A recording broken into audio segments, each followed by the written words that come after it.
The sun hung low in the sky, casting long shadows through the thick trees as I pushed deeper into the forest, following Leo's lead. His enthusiasm was infectious, the way he bounded from one tree to the next, his laughter bouncing off the trunks like a playful breeze. "Come on, Jake. We've got to find something before the light fades," he called back, his voice a mix of excitement and urgency. I huffed, struggling to keep pace with his long strides. "You think we'll actually find anything? The last time we came out here, all we got was a tick on your neck." He turned, grinning widely. "And you didn't even scream when I pulled it off. That's progress." I rolled my eyes but couldn't help a smile. "You would scream if it happened to you." "Touché," he conceded, chuckling. We maneuvered through the underbrush, the soft crunch of leaves underfoot mingling with the distant calls of birds. The air was thick with the scent of damp earth and wildflowers, a perfume I'd grown to love during our adventures. "Look!" Leo suddenly exclaimed, pointing at a nearby tree. A small monkey perched on a branch, chattering away, its tiny hands gripping the bark. "Are you serious? We can't catch that," I whispered, half in awe and half in disbelief. "Why not?" he replied, his eyes gleaming with mischief. "We're hunters, right? Just watch me." Before I could protest, Leo was off, darting toward the tree. I followed, albeit reluctantly, my heart racing as he crept closer. The monkey, oblivious to our intentions, continued its chatter, swinging from branch to branch. "Okay, here goes nothing," Leo whispered, crouching low. With a sudden burst, he leapt, arms outstretched, but the monkey was quicker, scampering away with a screech that echoed through the clearing. "Great job, Tarzan," I teased, unable to suppress a laugh. "Shut up," he shot back, grinning despite the failure. "That was just a practice run. Right. Next time, aim for the animal that doesn't have a PhD in escape." Leo gave me a playful shove, but before we could regroup, the monkey swung back, curiosity piqued. It chattered again, this time closer, as if daring us to try. Okay, Leo said, eyes narrowing in focus. "We'll be sneakier this time." We crouched low, moving as silently as we could through the underbrush. As I watched Leo, determination etched on his face, I couldn't help but admire his spirit. He had this wild energy that made everything an adventure, and I loved being swept up in it, even if it meant chasing after a furry little menace. The monkey darted to another tree, and Leo was right behind it, his movements quick and precise. I followed, adrenaline pumping through my veins. "Now!" Leo shouted, and we lunged just as the monkey leapt again, but this time, Leo was ready. He caught the little creature in both hands, a look of pure triumph on his face. "Gotcha," he yelled, holding it aloft as it squirmed and screeched.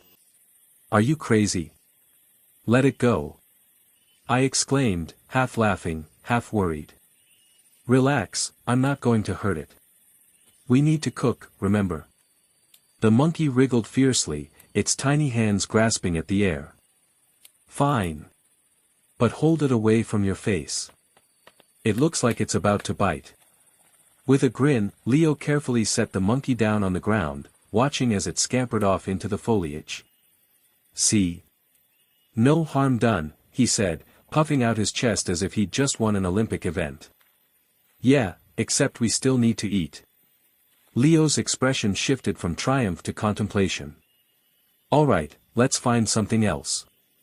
We continued through the forest, our laughter fading into the background as we focused on our hunt. The trees around us seemed to close in, the sun slipping lower and lower, casting a golden glow through the leaves. "Hey, there!" Leo called, excitement creeping back into his voice. He pointed at a bush heavy with fruit. "What about those?" I approached, inspecting the small, vibrant berries. "Not sure. Are they even edible?"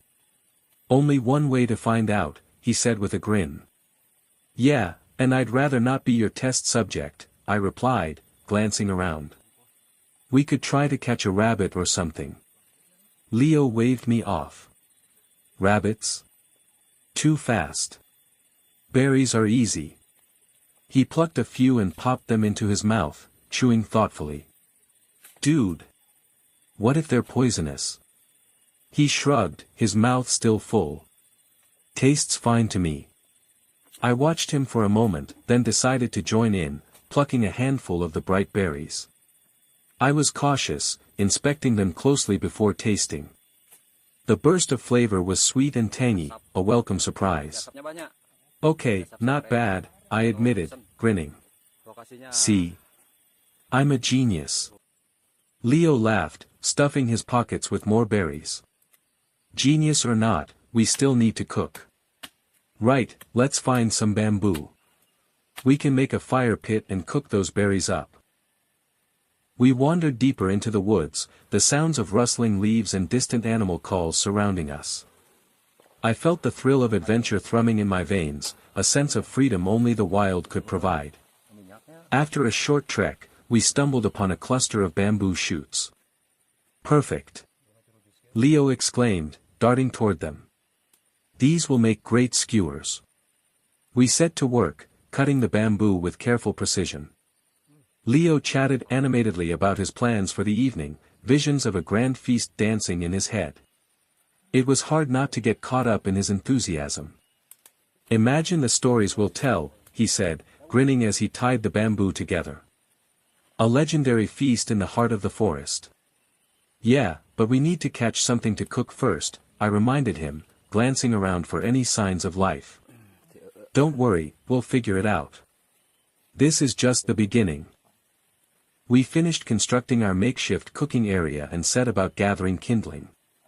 I felt a sense of accomplishment as we worked together, the forest alive around us. As Leo struck the flint against a rock, sparks flew, igniting the dry twigs. Come on, he muttered under his breath, the tension palpable as he coaxed the flames to life. With a final crackle, the fire roared to life, and Leo jumped up, pumping his fist. Yes, he shouted, laughter spilling out of him. Don't burn the forest down, Tarzan, I teased, but I felt the warmth of the fire seep into my bones, a comforting presence in the cool evening air.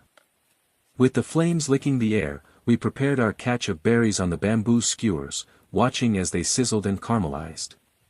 The aroma wafted through the clearing, and my stomach rumbled in response. This is going to be epic. Leo exclaimed, his eyes shining with excitement. Just don't set the skewers on fire. I'd like to eat tonight, I quipped. Relax, I'm a professional chef now, he laughed, flipping the skewers with a flourish. As the berries cooked, we settled back on the ground, leaning against a tree. The sky above us shifted into hues of orange and pink, the sun dipping below the horizon. Nice view, huh? Leo said, glancing up at the sky. Yeah, I replied, taking a deep breath of the cool evening air. It beats the city any day. Definitely. There's something about being out here that just feels right. A peaceful silence settled over us, broken only by the crackling fire and the occasional rustle of leaves. Hey, remember that time we got lost? Leo suddenly asked, a grin spreading across his face. How could I forget? You insisted we take that shortcut through the swamp. I thought it would be fun, he defended, laughing. Besides, we made it out in one piece. Barely, I shot back, shaking my head. We were knee-deep in mud for hours. True, but we had that epic mud fight. Best day ever. I chuckled, remembering the wild laughter, the splashes of mud, and the sense of camaraderie that had bonded us even more. Okay, that was fun. But let's not make it a habit, I said, glancing at the fire. Speaking of habits, those berries are almost done. Leo sprang to his feet, flipping the skewers again. Almost ready. Get your plates out. I grabbed a couple of makeshift plates made from large leaves, feeling a sense of anticipation wash over me. The moment the skewers were ready, Leo pulled them off the fire, steam rising into the crisp air. Feast your eyes on this, he declared, presenting the skewers like a proud chef. "Looks amazing," I said, taking one eagerly. We dug in, the sweetness of the berries mingling with the smoky flavor from the fire, creating an explosion of taste. "Oh man, this is incredible," I exclaimed, savoring every bite. "I told you.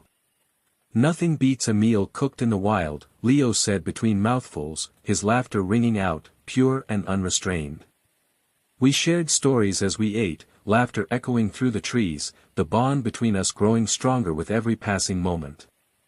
"Next time, we should try for something bigger," Leo suggested, his eyes twinkling with mischief. "Bigger?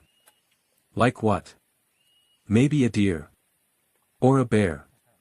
"Yeah, good luck with that," I replied, laughing. "I'm not ready to wrestle a bear yet." "Coward," he teased, nudging me playfully. "Or smart," I shot back, grinning. "There's a difference."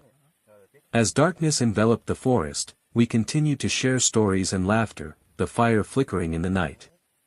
"Honestly, I wouldn't trade this for anything," Leo said, a hint of sincerity in his tone. "Yeah, me neither," I agreed, looking around at the beauty of the forest, the stars beginning to twinkle above us.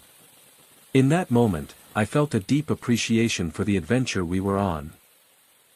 The wild might be unpredictable, but it was in that unpredictability where we found ourselves, where our friendship flourished amidst the chaos of the world beyond. As the fire crackled and the night deepened, I knew this wouldn't be our last adventure. There were more hunts to be had, more memories to create, and I couldn't wait to see what lay ahead.